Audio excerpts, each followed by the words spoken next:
স্যাভলনে হাত ধুয়ে নাও, জীবাণুদের ধুয়ে। নতুন স্যাভলনে টাইম লাগে কম, জীবাণুর জম ডাবল ডাবল ফেনা হয়, সুরক্ষিত কোমল হাত সব সময়। Savlon Savlon.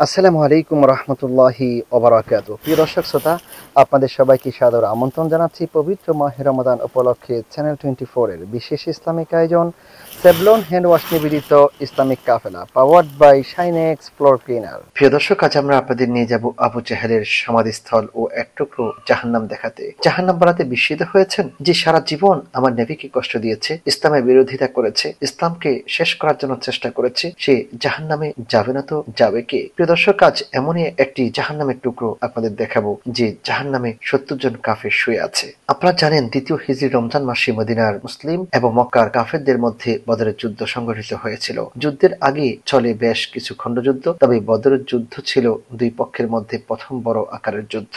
ইসলামের এই প্রথম সামরিক যুদ্ধে রাসূল সাল্লাল্লাহু আলাইহি ওয়াসাল্লামের নেতৃত্বে মুসলিম বাহিনী বিজয়ী হয়েছিল। এই বিজয় অন্যদের কাছে এই বার্তা পৌঁছায় যে মুসলমানরা আরবের নতুন শক্তি হিসেবে আবির্ভূত হয়েছে। এর ফলে নেতা হিসেবে হযরত মুহাম্মদ মুস্তাফা সাল্লাল্লাহু আলাইহি ওয়াসাল্লামের অবস্থান দৃঢ় হয়েছে। আপনারা জানেন, ইসলাম প্রচার শুরু করার পর মুহাম্মদ সাল্লাল্লাহু আলাইহি ওয়াসাল্লাম মক্কার কুরাইশদের পক্ষ থেকে বিরোধিতার সম্মুখীন হন। মুসলিমদের উপর নির্যাতনের কারণে মুসলিমরা মদিনা হিজরত করেন। পরিশেষে মুহাম্মদ সাল্লাল্লাহু আলাইহি ওয়াসাল্লাম নিজেও এক পর্যায়ে মদিনা হিজরত করেন। হিজরতের পরে অবতীর্ণ কোরআনের আয়াতে মুসলিমদেরকে অস্ত্র ধারণের অনুমতি দেওয়া হয়েছে। মদিনায় আসার পর মুহাম্মদ সাল্লাল্লাহু আলাইহি ওয়াসাল্লাম তিনটি প্রধান সামরিক পদক্ষেপ গ্রহণ করেছেন। প্রথমত, মদিনার গোত্রগুলির সাথে শান্তি চুক্তি স্থাপন করা হয়। দ্বিতীয়ত, কুরাইশ ও তাদের মিত্রদের তথ্য সংগ্রহের জন্য গোয়েন্দা নিযুক্ত করা হয়। তৃতীয়ত, মদিনার পাশ দিয়ে সিরিয়াগামী মক্কার বাণিজ্য কাফেলার অভিযান চালানো হয়। এরপর সিরিয়ার পথে যাতায়াত করা কুরাইশদের বাণিজ্য কাফেলাগুলির উপর বেশ কয়েকটি অভিযান পরিচালনা করা হয়।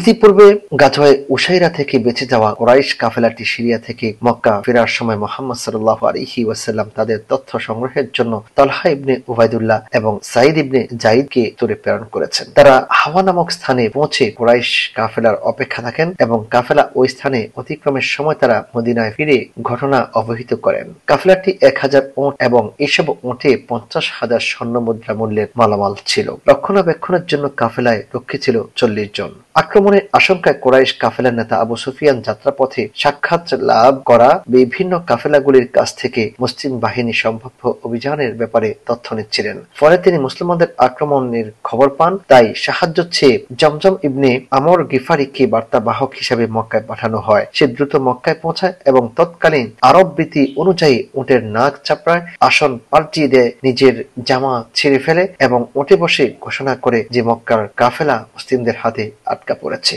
এই খবর শোনার পর মক্কায় আলোড়ন শুরু হয়। দ্রুত 1300 সৈনিকের এক বাহিনী গড়ে তোলা হয় মক্কা আল মুকাররমাতে। আবু জেহেল বাহিনীর প্রধান হয়। এই বাহিনীতে অসংখ্য উট এবং 100 ঘোড়া, 600 লৌহবর্ম ছিল। 9 জন সম্ভ্রান্ত কুরাইশ রসদ সরবরাহের দায়িত্ব নিয়েছে। বাহিনীর জন্য দৈনিক কখনো 9টি আবার কখনো 10টি উট জবাই করা হতো। আবু জেহেল, উতবা, শাইবা, আবুল বখতারি, হাকিম ইবনে হিজাম, নফল ইবনে খুয়াইলিদ, হারিস ইবনে আমির, তুয়াইমা ইবনে আদি, নাদার ইবনে হারিস, জামা ইবনে আসওয়াদ, উমাইয়া ইবনে খালাফ সহ মক্কার অনেক অভিজাত ব্যক্তি মক্কার বাহিনীতে যোগ দিয়েছিল। বদরের যুদ্ধে হযরত মুহাম্মদ মুস্তাফা সাল্লাল্লাহু আলাইহি ওয়াসাল্লাম নিজেই পরিচালক ছিলেন, নিজেই যুদ্ধ পরিচালনা করেন। আল আরিশ পাহাড়ের পাদদেশে মুসলিম বাহিনীর শিবির স্থাপিত হয়েছে, যে জায়গার মধ্যে বর্তমানে একটি মসজিদ রয়েছে। রাসূল সাল্লাল্লাহু আলাইহি ওয়াসাল্লাম এই জায়গাটিকে নির্বাচন করলেন মুসলমানদের জন্য, যাতে করে পানির কূপগুলো তাদের আয়ত্তে চলে আসে এবং নবী করিম সাল্লাল্লাহু আলাইহি ওয়াসাল্লাম সৈন্য সমাবেশের জন্য এমন একটি জায়গা বেছে নিয়েছেন যেখানে সূর্যোদয়ের পর যুদ্ধ হলে কোনো মুসলমান সৈন্যের চোখে সূর্য কিরণ না পড়ে। প্রাচীন আরব রেওয়াজ অনুযায়ী প্রথমে মল্লযুদ্ধ হয়। অমুসলিমদের সেনা সংখ্যা ছিল 1000, আর ছিল 100টি ঘোড়া, 600 লৌহবর্ম এবং অসংখ্য উট। অমুসলিমদের সেনাপতি ছিল উতবা ইবনে রাবিয়া। যুদ্ধে 70 জন অমুসলিম নিহত হয়েছে এবং বন্দী হয়েছে 70 জন। মুসলমান বাহিনীর সেনা সংখ্যা ছিল 313 জন। মুহাজির ছিলেন 82 জন, বাকি সবাই আনসার ছিলেন।